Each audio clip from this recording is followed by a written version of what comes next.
Welcome back to SwitchCorner. Today we're going to be taking a look at Metamorphosis on the Nintendo Switch. If ever the word ambitious could describe a game, it's probably going to be about this one. Not necessarily from a gameplay front, but the fact it's attempting to transform the novel of the same name by Franz Kafka into a video game experience.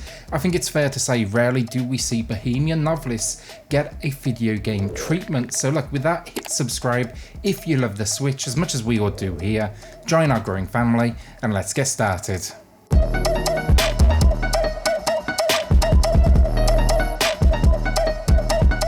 So story and this, it's as I said, tackling the novel Metamorphosis to a certain extent. Consider it very high level, just kind of scraping the surface enough that for those that have read the book you'll see moments of similarity, while new players you'll easily be able to follow along and walk away with your kind of own unique understanding of this storyline. The game though, it really focuses on two things: the character of Gregor Samsa, who gets transformed into a bug, and then a newly introduced friend just for the game by the name of Joseph, who basically is in human form.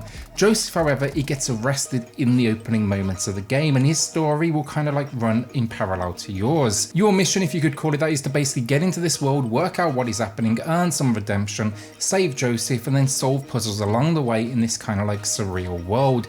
You're basically on an adventure to reach a tower.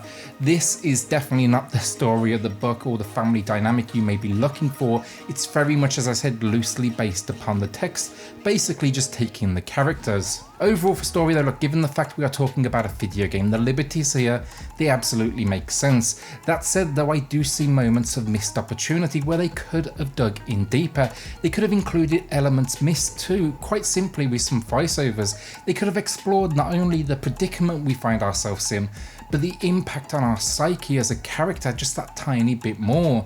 While no doubt Kafka played a big influence here, they kind of got the, creative juices flowing, I can't help but wonder, how does the Kafka link really benefit the game? Was it worth using the exact name of the book if you were only kind of loosely basing the experience on it? Because it just kind of leads to comparison, honestly. For me, this kind of led to a feeling of I enjoyed the story, but it wasn't quite as deep or expansive in its ideas as I was expecting. That said though, look, it's a very cool idea still. You wake up hungover, you find you now a bug, you get to the tower and you've got to try and save yourself and your friends. It's original, I'll at least give them that.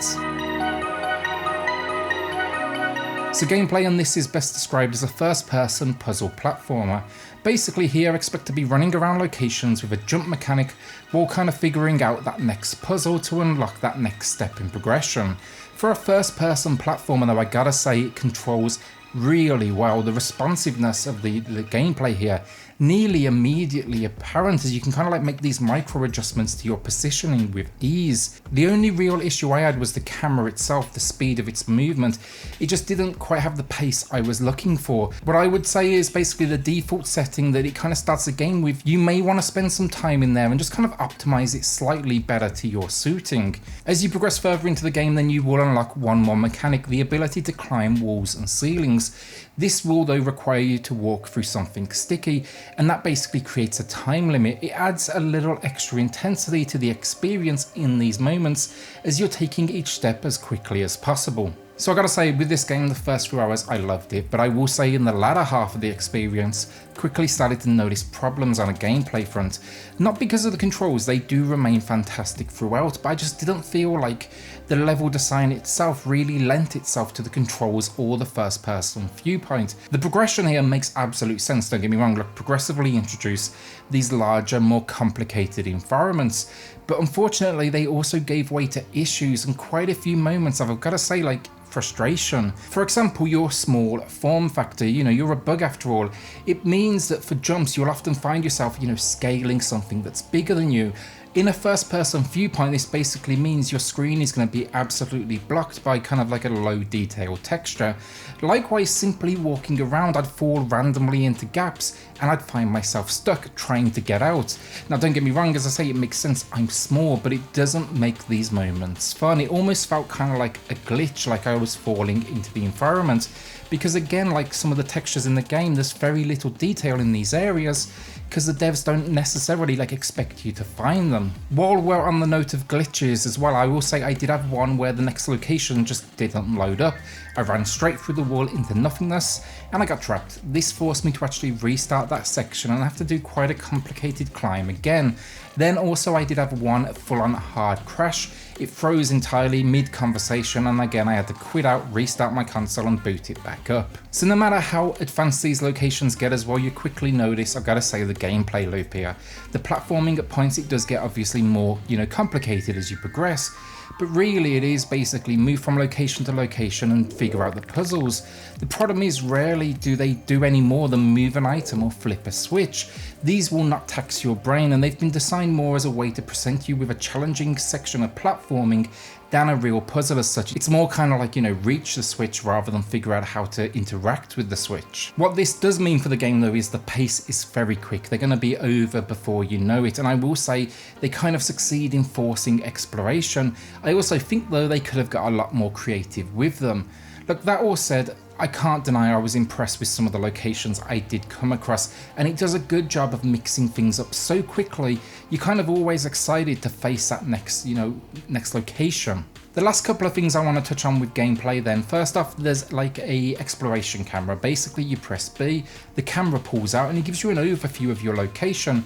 Now 90% of the time on this screen you will also see like a clue to where you need to go next and what you need to do.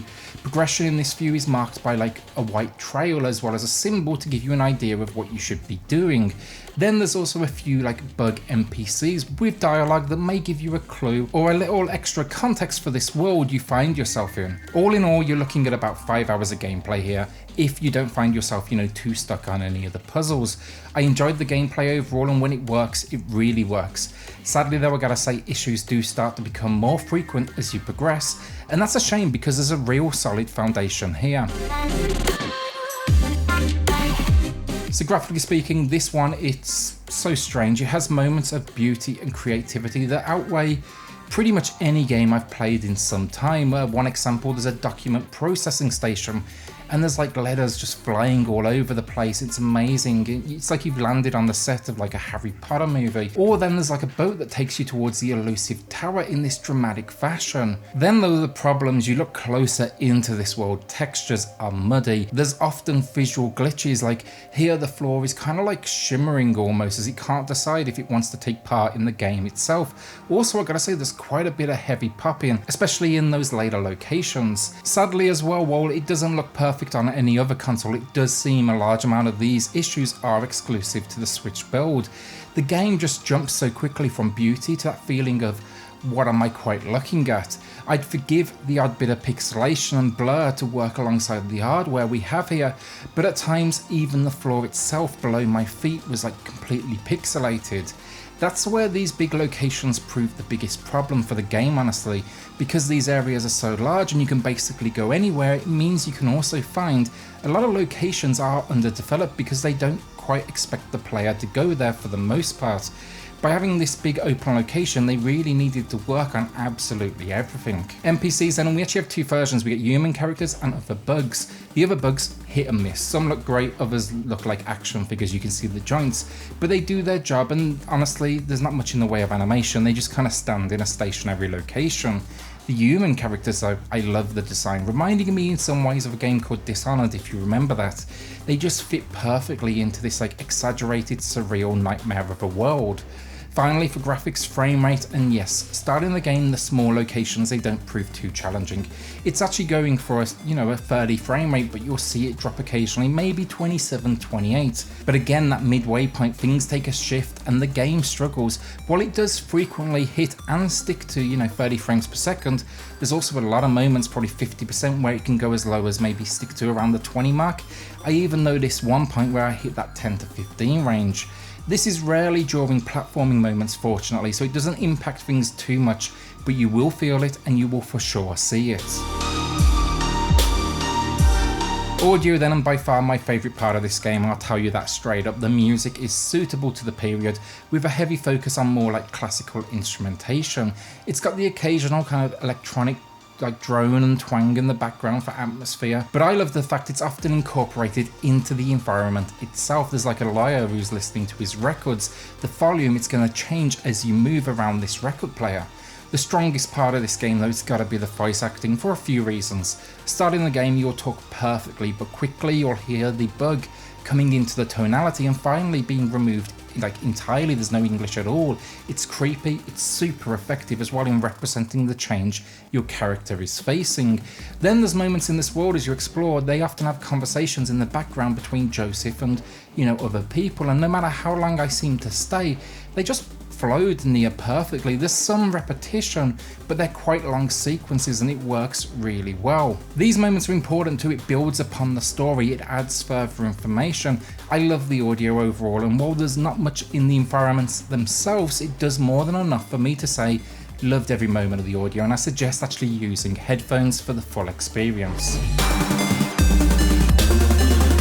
So overall, Metamorphosis is a seriously interesting and no doubt ambitious idea. Take a famous text and convert it to the video game world. Something that honestly sounds crazy on paper, but actually to a certain extent I gotta say it works. That said though, it only really uses the characters and not the tale itself, which is no doubt understandable, but it does lead to unnecessary comparisons. I actually believe the fact that they named it after the book is almost the downfall of the game. It leads to that comparison, and I'm not sure there's a huge, you know, Kafka fanbase out there like clamoring for a video game.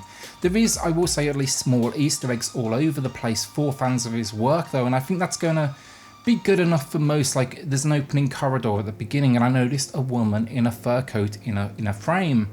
Then the rest of the package gameplay is fun, but not without its problems, as it kind of loses its grasp on the precision in the platforming. And then the graphics at moments stunning, but not without some seriously poor like frame rate issues and textures. Audio, I gotta say, that's the best thing about it. I have nothing bad to say there, it's really good stuff. All in all with this one, though it does feel like for every good point there's a bad one, I can't call this a 5 out of 10, it's not average. It stumbles thanks to its ambition, it tries something new, and honestly by the end, problems and all, I still enjoyed it enough that I want to go back, I want to dig in further to this world. Just, I gotta say, perhaps honestly not with this Nintendo Switch build, and that's a sad truth that this version from what I've seen just isn't up to the standard of the other versions out there, and that's in more ways than simply, you know, just graphics. Today I'm giving Metamorphosis on the Nintendo Switch a slightly above average 6 out of 10. For those looking for something a little more surreal, this may well definitely be worth a look. But can you justify the price for like 5 to 6 hours of gameplay? That's really the final question you need to ask yourself. And that is it, will you be picking this one up and adding it to your collection? Does the idea intrigue you or not really work for you?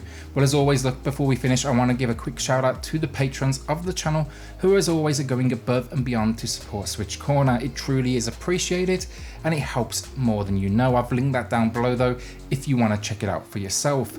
Then look, if you're new here, hit subscribe if you love the Switch as much as we all do here. Join our growing family and I'll see you all on the next video. Thanks everyone.